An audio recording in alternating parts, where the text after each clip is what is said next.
La Güemes, AM1050. Faltan solo 3 días para vivir una vez más un gran hecho histórico, el traspaso del mando de un presidente a otro. Y otra vez, como ya es nuestra costumbre y nuestro objetivo, la comparación del análisis periodístico con el histórico. Para la mayor parte de los medios de comunicación, y lo dijimos en el programa anterior, hay incertidumbre sobre el rumbo a tomar, desconfianza sobre quién va a gobernar realmente, temores sobre ciertas metodologías de corrupción denunciada contra los gobiernos kirchneristas, todavía no comprobadas judicialmente, y opiniones sobre cómo es el traspaso, y muchos etcéteras que ocupan muchísimo espacio en los diarios, radios y canales de noticias, como en las redes sociales, y que no merecerán ni un párrafo en los libros de historia. El diagnóstico que hacen los medios sobre la situación que recibe el nuevo gobierno, si bien es el mismo que se puede hacer desde la historia, también está cargado de subjetividad no fundamentada. Crisis económica, inflación, altos índices de pobreza, desocupación, desindustrialización y sobre todo un enorme endeudamiento externo. Cuando decimos subjetividad no justificada, es porque el diagnóstico es correcto, pero no dice de dónde viene, cómo se produjo o cómo se acentuó. Solo reclaman saber de dónde van a sacar los fondos para solucionarlo. Y hablan de aumento de impuestos y más ajuste, o de emisión monetaria que provocará más inflación, y mayor deterioro de la economía, y más crisis, y todo genera un estado de ánimo de desconfianza en algunos sectores, de incertidumbre en otros, de temor para algunos, de escepticismo y hasta de pánico en unos pocos. Pero como cada porción de la sociedad se sectoriza y consume lo mismo y se auto y retroalimenta de la misma información, creen que toda la sociedad siente lo mismo, que en definitiva desemboca en pesimismo. El análisis histórico fundamentado nos genera lo contrario: mucha esperanza, optimismo, confianza, algo parecido a 1983, pero ahora también precaución. ¿Por qué?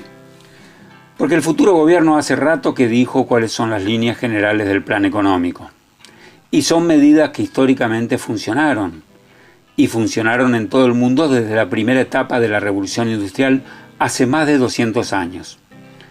Impulsar el consumo del mercado interno para aumentar la producción, sobre todo de las pymes, lo cual va a generar puestos de trabajo y una mayor recaudación, lo que puede utilizarse para créditos con menor tasa de interés orientada justamente a esas pymes que produzcan y aumenten los puestos de trabajo. ¿Cómo se va a fomentar el consumo? Lo dijo Henry Ford a principios del siglo XX. Hay que crear las condiciones para que cada uno de mis obreros se pueda comprar un auto de los que fabrica. Y podemos ir un poco más cerca. Créditos sin interés con el Ahora 12 o el 5% de descuento con tarjeta de débito. Por supuesto, recuperación salarial con respecto a la inflación. ¿De dónde va a salir el dinero para esto? También emisión monetaria. ¿Genera inflación? Sí. El crecimiento también. Pero medidas antiinflacionarias ya anunciadas, como la desdolarización de las tarifas de servicios, control del dólar, precios cuidados, ley de góndolas, subsidio al transporte y a la energía. ¿Por qué entonces no hay un optimismo generalizado y sobre todo una gran esperanza como en 1983? El panorama ese año era infinitamente peor. Una guerra perdida, las peores violaciones a los derechos humanos por el terrorismo de Estado, enorme endeudamiento externo nunca conocido antes, inflación, desocupación, pobreza, el aparato industrial totalmente destruido. Sin embargo, el retorno a la democracia era sinónimo de bienestar. Sin embargo, históricamente, los grandes grupos de poder concentrados, al ver que pueden ganar menos, generaron y generan esta presión. En los programas anteriores concluimos que a Irigoyen lo derrocaron los grupos de poder que podían perder frente a la crisis del 29. Menem cambió su prometida política de revolución productiva por las presiones antes de asumir. A Kirchner intentaron condicionarlo restándole la segunda vuelta electoral para deslegitimar su gobierno. Y hoy veremos cómo Alfonsín prometió intentar llevar adelante una política económica productiva y distributiva, y los grupos concentrados de poder y los acreedores internos, ante la posibilidad de ganar menos, no de perder o no cobrar, de ganar menos, presionaron de tal forma a través de los medios la inflación creada por los formadores de precios y otras variables, obligando a cambiar el rumbo. Por eso decimos que luego del análisis histórico deberíamos como sociedad estar muy esperanzados, optimistas, confiados, pero precavidos y alerta. La historia también nos puede demostrar quién es el verdadero enemigo.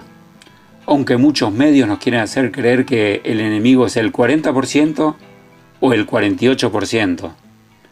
En el programa de hoy analizaremos por qué de ese 1983 esperanzador hasta ese 1985 decepcionante, y veremos que el enemigo, el culpable de no aplicar o terminar de poner en práctica las políticas prometidas, no superan el 10%.